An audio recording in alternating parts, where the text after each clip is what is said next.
Enfin, j'ai l'impression d'être plus en télé-réunion qu'en télétravail, mais euh, Ah, peut-être oui. peut-être essayer d'y répondre parce qu'effectivement, le sujet quand même clé de tout ça, c'est que le confinement nous a amené peut-être à trouver des connexions un peu différentes de ce qu'on qu'on a vécu en présentiel. Et j'ai l'impression qu'on fait plus de réunions qu'avant. Bien sûr, on a mis en place une cellule de crise Covid-19 pour réadapter la façon dont on doit justement manager les collaborateurs qui sont à distance. Donc, j'ai l'impression de travailler beaucoup plus, mais pas forcément d'être plus efficace. Donc j'ai l'impression de parler à mon PC toute la journée.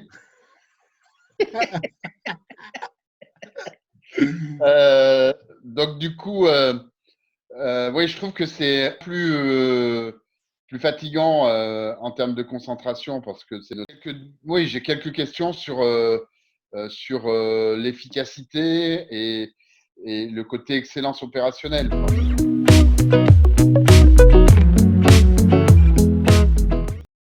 Alors, nous, effectivement, en fait, bon, aujourd'hui, enfin, quand on parle de télétravail et notamment, et si je le résume à ce qu'on est en train de faire, c'est-à-dire une visioconférence, euh, c'est vraiment simpliste puisque nous, en fait, on le voit dans la transformation digitale que l'on fait chez nos clients et notamment ce qui a permis à Visiative de mettre plus de 500 personnes en télétravail, c'est d'avoir un système d'information accessible de notre mobile et de nos différents PC.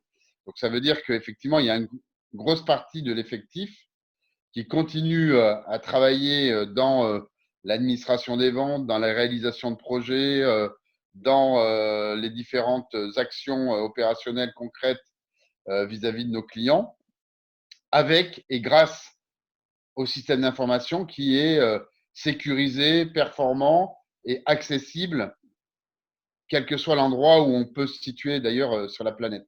Donc ça, nous, on a eu beaucoup de retours de clients plutôt élogieux sur le sujet et qui nous ont dit bah, heureusement que j'ai mis en place une plateforme MoveApps pour être en lien avec mes collaborateurs au sens intranet du terme. Hein. Nous, on a aujourd'hui accès à toutes les informations de notre plateforme collaborative interne qui s'appelle Visiateam. Donc, on a une connexion régulière tous ensemble sur cette plateforme. On a bien évidemment tous nos services après-vente qui sont plateformisés, c'est-à-dire qui sont en connexion directe digitale et téléphonique, ce qui permet, là aussi, ce qui nous a permis de déplacer tout notre service support, c'est-à-dire que notre service support fonctionne comme hier, avec des gens qui sont effectivement éclatés chez eux. Bon, après, certains m'avouent quand même que c'est difficile quand il y a les enfants dans les pattes, suivant, suivant effectivement le logement et puis l'espace qu'on peut se réserver à travailler chez soi. Enfin, moi, j'ai jamais vu autant ma famille, ce qui est plutôt intéressant, mais la promiscuité entre le perso et le travail est quand même extrêmement forte, quoi. Et qu'est-ce que tu as découvert de cette contrainte au niveau professionnel? Je crois que les côtés extrêmement positifs, c'est globalement, je suis quand même assez content de venir en 2 minutes à mon bureau. Euh, et ça permet quand même d'envisager et de se dire et pourquoi aller tous au même moment à 8 heures au bureau, comment on peut se réadapter en fonctionnant un petit peu, enfin démarrant peut-être une activité d'abord à la maison et puis de rejoindre le bureau plus tard ou l'inverse, etc. Donc ça, je pense ça va remettre en cause l'agilité et le présentiel bureau. Mhm. Je pense que c'est plutôt une bonne nouvelle. Ça va être compliqué pour effectivement, pour les entreprises qui ont l'habitude de badger leurs collaborateurs, parce que du coup, je pense qu'on a une capacité de travailler autrement et de travailler mieux avec plus de facilité en adaptant des horaires. Après, les contraintes, enfin pour moi, la contrainte majeure, c'est que dans une dynamique d'entreprise, on a besoin de se retrouver en collectif, on a besoin effectivement euh, d'être présents ensemble sur un lieu, sur un quartier général, si on veut dire ça, hein. Et ça, pour le coup, je dois avouer que j'ai pas trop l'habitude. Ça me fait du bien. Je retourne de temps en temps au bureau, ça me fait du bien d'y retourner, mais je me trouve un peu seul, quoi.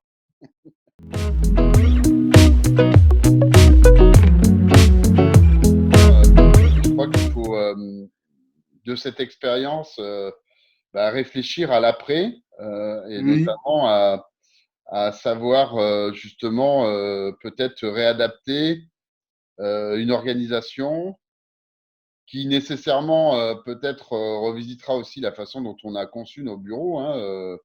Enfin, là, je suis assez content peut-être de cette démonstration parce que les collaborateurs qui veulent leur propre bureau, qui veulent pas travailler en open space, etc., etc. Je pense que du coup, ça va permettre de revisiter certains états d'esprit où le bureau va être appréhendé d'une manière un peu différente et plutôt si j'avais fait, si je faisais peut-être l'analogie à l'éducation en disant demain, peut-être qu'on va apprendre tout seul et on va partager des expériences en collaboratif versus être tous dans une même classe et écouter un seul professeur. Et là, je pense que du coup, côté entreprise, on peut se poser la question effectivement que quand on a du travail individuel à faire, on est sans doute mieux à la maison parce que plus concentré. En revanche, toute la dynamique d'expérience et d'action et d'opérationnel, c'est quand même bien de le faire en équipe et en travail d'équipe plutôt en présentiel.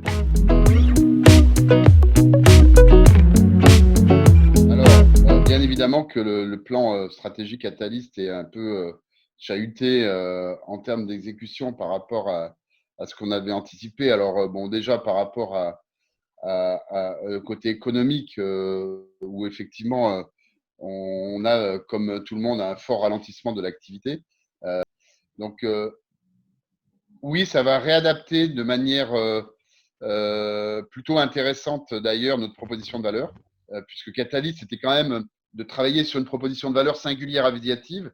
Donc, cette crise sanitaire et économique qui va forcément donner des impulsions aux entreprises de changer les comportements, de changer les façons de travailler, nous permet, nous, de revisiter notre proposition de valeur.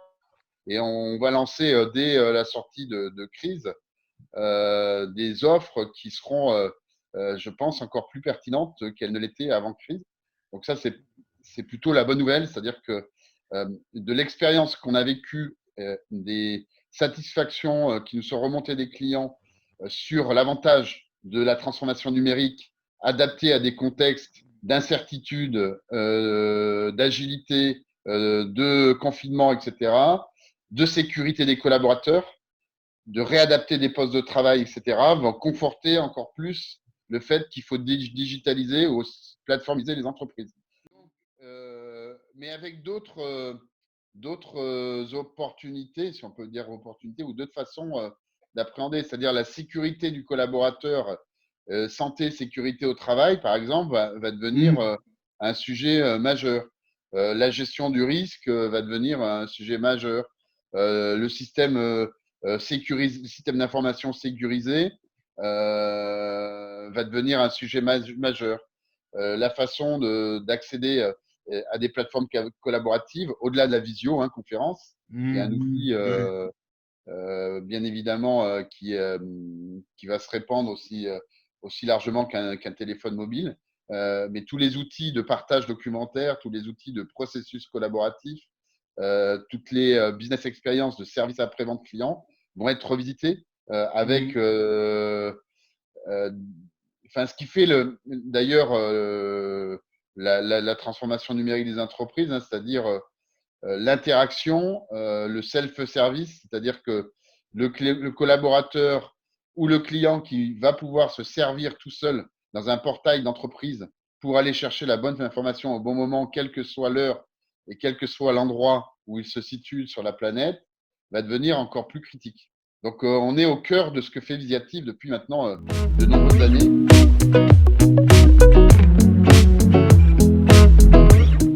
Le besoin nécessaire de souveraineté de notre pays, en l'occurrence sur les sujets industriels de localisation, alors bien sûr de tout le matériel de santé, et ça va vous permettre de revisiter en fait la localisation de certains produits en France. Et peut-être le plus gros mouvement qu'il y aura, c'est la consommation au sens… là aussi, j'entends beaucoup de clients dire maintenant, je vais me préoccuper de peut-être acheter plus sur des circuits courts, plutôt en France, même si au départ, ça peut paraître plus cher. Une entreprise qui réinvente son outil de production avait la capacité aujourd'hui en termes de coûts, et non pas de coûts de main-d'œuvre, mais de coûts globaux, d'être plus compétitive qu'une. Déjà, en fait, cette expérience d'agilité, de capacité de bénéficier du numérique pour concevoir les produits en France, à condition d'avoir optimisé toute la chaîne de valeur, aussi bien digitale qu'industrielle, permet aujourd'hui d'être compétitif en restant chez nous. Grandeur et fierté de produits et de solutions conçues sur des écosystèmes territoriaux. Au-delà du côté extrêmement tragique de cette crise, et on est tous concentrés quand même sur la santé de nos proches et de nos collaborateurs. On a vu quand même un mouvement de solidarité fort, y compris chez les entrepreneurs qui, pour certains, ont réadapté leur ligne de fabrication pour fabriquer soit du gel, soit des masques, soit des appareils respiratoires. Merci beaucoup, Laurent, pour cet entretien. Et ça m'a bien, et puis tes proches aussi. À bientôt. Bye.